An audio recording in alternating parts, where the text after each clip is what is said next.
గారు లేడగట్టిండ్రని. నేను హరీష్ రావు గారికి టీఆర్ఎస్ నాయకులకు సవాల్ ఇసిరదలుచుకున్నా. పిల్లకాకులతో నాకెందుకు కానీ అసలైన ఆయన రమ్మని ఆయనతోనే మాట్లాడతా.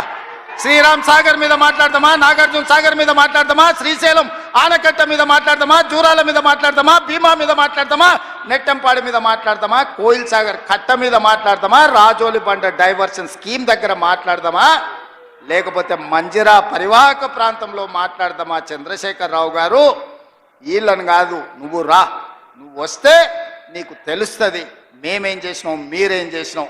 తెలిసి తెలియక ఉడికిందో ఉడకక ఉరుకులాడుతున్నారు నీ అల్లుడు నీ కొడుకు.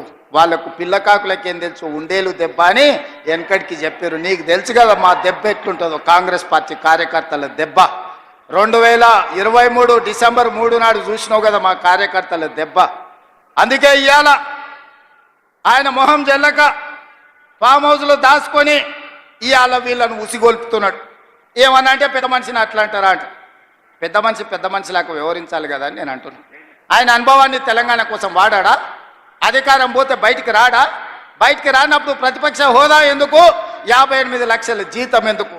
15 నెలల చంద్రశేఖరరావు గారికి తెలంగాణ రాష్ట్ర ప్రభుత్వం 58 లక్షల రూపాయల జీత భత్యాలు ఇచ్చి వందలాది మంది పోలీసుల పహారను వారికి కల్పించింది. నేను అడుగుతున్న వారిని, నేను అడుగుతున్న మీడియా మిత్రులని, నేను అడుగుతున్న ఈడుకొచ్చిన మా అక్క చెల్లెలని, అక్క మనం ఎక్కడైనా జీతం ఉంటే నెల జీతం ఇచ్చిన యజమాని ఎందుకు వస్తలేవని అడగడా? ఇంట్లో వండుకుంటే అని నేను అడుగుతున్నా.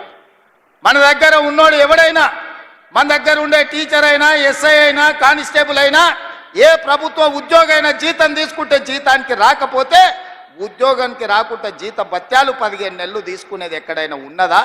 ఈ వెసులుబాటు ఎక్కడైనా ఉన్నదా అని నేను అడుగుతున్నా. మీడియా మిత్రులను కూడా అడుగుతున్నా. వారం రోజులు మీరు రిపోర్టు చేయకపోతే మీ యజమానులు ఊరుకుంటారా? ప్రతి నెల క్రమం తప్పకుండా జీత భత్యాలు తీసుకుంటున్న చంద్రశేఖరరావు గారు, మీరు ఫామ్ హౌస్లో వండుకొని ఏం సందేశాన్ని ఇవ్వదలుచుకున్నారు? అధికారం ఉంటే ఉంటా, లేకపోతే అలిగి పండుకుంటా అనేదా మీ విధానం అని నేను అడుగుతున్నా. మీకు అనుభవం ఉందంటుండ్రు, మీకు అపారమైన జ్ఞానం ఉందంటుండ్రు, 80,000 పుస్తకాలు చదివిన విజ్ఞాన గని మీరు అంటుండ్రు. మీ అనుభవము, మీ విజ్ఞానము తెలంగాణ ప్రజల కోసం ఉపయోగించరా అని నేను అడుగుతున్నా. మీరైతే 1,00,000 కోట్ల రూపాయలు సంపాదించుకున్నారు, టీవీలు పెట్టుకున్నారు, పేపర్లు పెట్టుకున్నారు, ఫామ్ హౌస్లు కట్టుకున్నారు.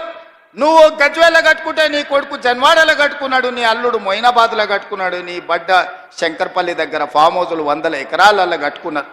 మరి తెలంగాణ ప్రజలు ఉన్న భూములు అమ్ముకొని ఆత్మహత్యలు చేసుకుంటుంటే ఈ ట్రిక్ ఏదో మాకు చెప్పరా? తెలంగాణ ప్రజలకు ఆయన ఏదో క్యాప్సికం పండిస్తేనే ₹1 కోటి ఎకరాకు వస్తుంది అన్నాడు. ఆ టెక్నిక్ ఏదో తెలంగాణ రైతాంగానికి చెప్పవా కేసీఆర్ గారని నేను అడుగుతున్నా.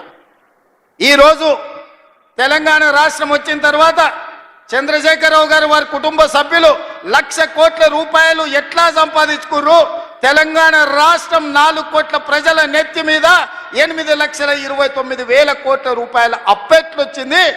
మాకు అప్పులు ఎట్లా పెరిగినాయి పాపాల పుట్టలెక్క, మీ ఆస్తులు ఎట్లా పెరిగినాయి 1,00,000 కోట్లకని నేను ఈ వేదిక మీద నుంచి పెద్దలు చంద్రశేఖరరావు గారిని సవినయంగా అడుగుతున్నా, గౌరవప్రదంగా వారికి విజ్ఞప్తి చేస్తున్నా. మీ 1,00,000 కోట్ల సంపాదన నైపుణ్యం ఏందో మా నిరుద్యోగ యువకులకు చెప్పండి. 1,00,000 కోట్లు రాకపోయినా నెలకు 1,00,000 రూపాయలు సంపాదించుకునే నైపుణ్యం మా నిరుద్యోగ యువకులు నేర్చుకుంటారని నేను అడుగుతున్నా. ఒకవేళ నీకు రావడానికి ఇబ్బంది అయితే విడతల వారీగా 1000 మందిని నీ దగ్గరికే ఫామ్ హౌస్కు పంపిస్తా. ఆ విద్య ఏందో వాళ్ళకు నేర్పమని చంద్రశేఖరరావు గారికి విజ్ఞప్తి చేస్తున్నా. ఎందుకంటే ప్రతి నెల 3,92,000 రూపాయలు మీరు జీత భత్యాలు తీసుకుంటున్నారు కదా. తీసుకున్న జీతం కింది కన్నా తెలంగాణ యువకులకు ఈ శిక్షణ ఇవ్వమని చంద్రశేఖరరావు గారిని నేను అడుగుతున్నా. ఇవాళ వాళ్ళందరూ ఏందో పోయినట్టు, కొల్లగొట్టకపోయినట్టు వాళ్ళ ఆస్తిని, తుఫాన్ వస్తే దివిసీమ తుఫాన్లో మొత్తం సర్వం కోల్పోయిన వాళ్ళు వెనకటికి మనకు ఊర్లలో కడుక్కునేటోళ్ళు వచ్చేటోళ్ళు ఈడ జర సీనియర్లు ఉంటే తెలుసు. దివిసీమ తుఫాన్లో సర్వం కోల్పోయినాం, మాకేమని ఉంటే బతకడానికి వచ్చినామని గ్రామాలకు వచ్చేటోడు. దివిసీమ తుఫాన్లో కొట్టుకపోయిన వాళ్ళకంటే వాళ్ళ కుటుంబం దిగాలు పడిపోయి ఉన్నారు. అధికారం శాశ్వతం అనుకున్నారా అని నేను అడుగుతున్నా. అందుకే మిత్రులారా, ఆనాడు ధనిక రాష్ట్రాన్ని ఈనాడు చంద్రశేఖరరావు గారి కుటుంబం దివాలా తీయించింది. దివాలా తీసిన ముక్కబోని ధైర్యంతో రాష్ట్రాన్ని పట్టాల మీద ఎక్కించి తెలంగాణ రాష్ట్రాన్ని అభివృద్ధి పదం వైపు నడిపిస్తున్నాం. అందుకే ఈరోజు స్టేషన్ గన్పూర్లో 800 కోట్ల రూపాయలతో అభివృద్ధి కార్యక్రమాలను తీసుకున్నాం.